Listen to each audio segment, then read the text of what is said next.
আসসালামু আলাইকুম গাইস, আশা করি আপনারা সবাই ভালো আছেন। আজকে এমন একটা ভিডিও শেয়ার করব যে ভিডিওটা দেখলে আপনাদের শরীরে শিহরণ জেগে উঠবে। আসলে আমি এমন একটা রাস্তা শেয়ার করতেছি যে রাস্তার মধ্যে প্রতিনিয়ত মানুষ এই খড়কোটা ধান, তারপরে আপনার তিল পাট এগুলো সবসময় শুকাইতেই থাকে। এটা হচ্ছে মূলত আমাদের সাথিয়া গড়িগ্রাম থেকে সাথিয়া যাওয়ার রাস্তা, ঠিক আছে, হারিয়া কাহুন। এই রাস্তাটা শেয়ার করলাম, আপনারা দেখেন। এই রাস্তা দিয়ে শুধুমাত্র ধানের খড় এবং ধান শুকানো হচ্ছে।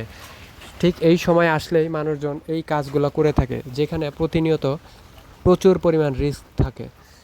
এখান দিয়ে অনবরত দেখা যাচ্ছে ভ্যান চলতেছে, গাড়ি ঘোড়া চলতেছে, তারপরেও এর মাঝখান দিয়ে দেখেন মানুষজন কিভাবে ধান শুকাচ্ছে এবং ধান মারাই করতেছে। আসলে এই জিনিসটা কি আসলেই ঠিক হচ্ছে? এটা গ্রামের মানুষজন এগুলা কি দেখে না? এগুলা কিন্তু সবই বুঝে, সবই জানে, কিন্তু তারপরেও তারা এই কাজগুলো করে থাকে। এই কাজগুলো আসলে কতটুকু যুক্তিসঙ্গত সেই জিনিসটা আপনারা বলবেন, ঠিক আছে? আমার মনে হয় এই জিনিসগুলো আসলে একজন সচেতন মানুষ হিসাবে সবারই নজরে রাখা উচিত। আসলে কি এই এলাকাতে শিক্ষিত বা সচেতন নাগরিক কেউ নেই? যদি দেখে থাকে তাহলে অবশ্যই এই জিনিসগুলো তাদেরকে আমলে নেওয়া উচিত। আমি তো জানি যথেষ্ট এখান দিয়ে অনেক শিক্ষিত সমাজ, যুব সমাজ, অনেক শিক্ষিত লোকজন আছে যাদের এই জিনিসগুলো অবশ্যই তদারকি করা উচিত।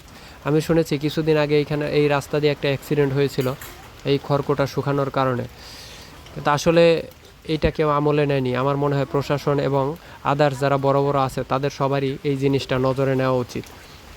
প্রতিনিয়ত যদি এরকম কাজকর্ম করে থাকে তাহলে সেই ক্ষেত্রে বড় ধরনের একটা রিস্ক থেকে যায়। যখনই একটা গাড়ি বা একটা হুন্ডা যখন চলাচল করবে সেই ক্ষেত্রে কিন্তু বড় ধরনের একটা রিস্ক হতে পারে। একটা অ্যাক্সিডেন্ট হয়ে গেলে সেই ক্ষেত্রে মানুষের দুর্দশার আর শেষ থাকে না। তাই আমি বলবো যে আসলে এই জিনিসগুলা সবারই নজরে নেওয়া উচিত। সচেতন নাগরিক হিসাবে আমি এই ভিডিওটা তুলে ধরলাম। যদি আপনাদের কাছে ভালো লেগে থাকে তাহলে অবশ্যই আপনারা লাইক কমেন্ট শেয়ার করে অন্যদের দেখার সুযোগ করে দিবেন। বাংলাদেশের যে কোনো প্রান্তে যদি রাস্তাঘাটে যদি এইরকম কোনো কিছু থেকে থাকে তাহলে অবশ্যই মানুষের আওয়াজ তোলা উচিত। আমার মনে হয় এই জিনিসগুলো তুলে ধরলে মানুষজন রাস্তা দিয়ে এই কাজগুলো করবে না। কারণ প্রতিনিয়ত রাস্তা দিয়ে গাড়ি ঘোড়া, ভ্যান, রিক্সা সবসময় চলাফেরা করতেই থাকে। সেই ক্ষেত্রে এই জিনিসগুলো অনেকটাই রিস্ক হয়ে যায়। এই যে সামনে তিল দেখতে পাচ্ছেন, তিল শুকাবে কিছুদিন পরে, তারপরে পাট শুকাবে।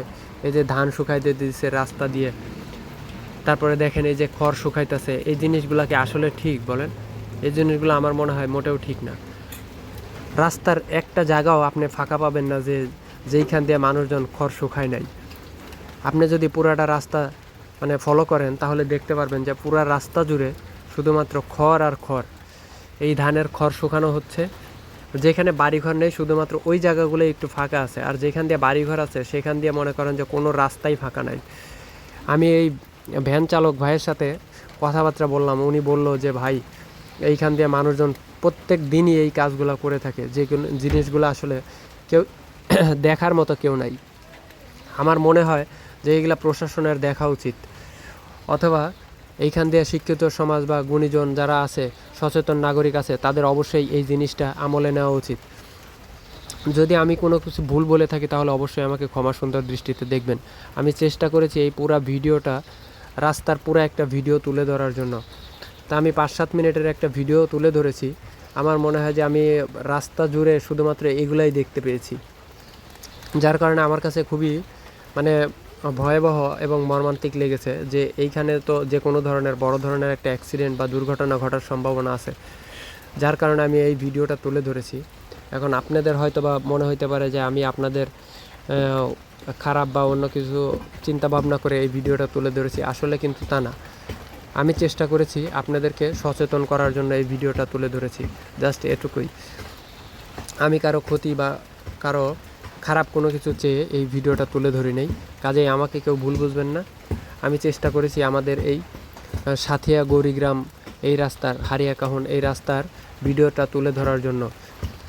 আমি জানি এই রোডগুলো দিয়ে সবসময় বেশি, আমি যতটুকু চলাফেরা করেছি প্রায় সময়ই দেখেছি এই কাজগুলো বেশি করে থাকে, সাথিয়া থেকে গড়িগ্রাম এই রাস্তাটা, এবং আপনার গড়িগ্রাম থেকে চিনাখরা, গড়িগ্রাম থেকে বনগ্রাম এই রাস্তাগুলা প্রতিনিয়তই এই কাজগুলা বেশি করে থাকে। যা আপনাদের এলাকাতেও যদি এইরকম কাহিনী ঘটে থাকে তাহলে অবশ্যই আপনারা একটু তুলে ধরবেন, তাহলে হয়তোবা মানুষজন একটু সচেতন হবে। দেখেন এই যে রাস্তার মধ্যে ধান মারাই করতেছে, এরকম অনেক জায়গা পাবেন যেটা প্রচুর পরিমাণে। আসলে এই জিনিসগুলো খুবই ভয়াবহ, আমার কাছে খুব ভয় লেগেছে, রাস্তা দিয়ে চলছি আর এই ভিডিওটা আমি করেছি। তা আপনারা অবশ্যই ভিডিওটা শেয়ার করে ওনাদের দেখার সুযোগ করে দিবেন। ধন্যবাদ সবাই।